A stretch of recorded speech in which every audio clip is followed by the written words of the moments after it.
Hey everybody, Chris Scott here. Just want to give you a quick update. We are at CTC. This is the site of a very long playoff run that's coming, hopefully. It's been really interesting so far this year. I've been doing this for 20 years now, and it's been kind of up and down. Lots of stuff in the news with the tariffs, with the interest rates holding steady this week, with the election that's upcoming.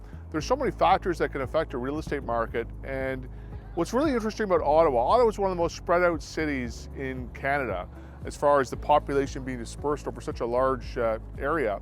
And what I'm finding more than ever is within Ottawa, I'm finding very different market segments. So we have buyers that are looking in pretty much all the areas around Ottawa. And when we get into those central areas or even central east, like Beacon Hill, you got Carson Meadows, Carson Grove, these areas, Westboro, very, very active, not a lot of supply. You're going to be up against multiple offers.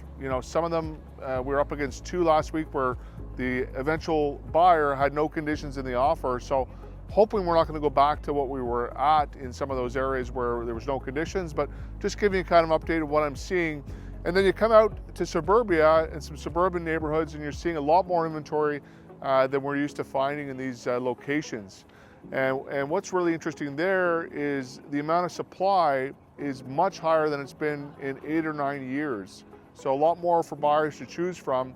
And of course, when buyers have choice, what do? Well, they take their time.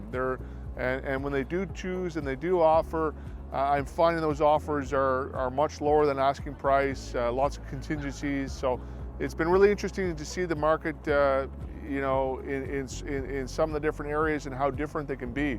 So really important now, if you're considering doing something this year, is really understanding what's happening in your neighborhood, because it's going to be very different from neighborhood to neighborhood, and also making sure that when you have buyers that are not making decisions or undercutting on price, you want to make your property stand out. And to do that, you got to prepare it probably better this year than you would have had to in previous years, whether that's refinishing the floors, painting the walls, getting great staging, having awesome marketing with your, with the real estate experience.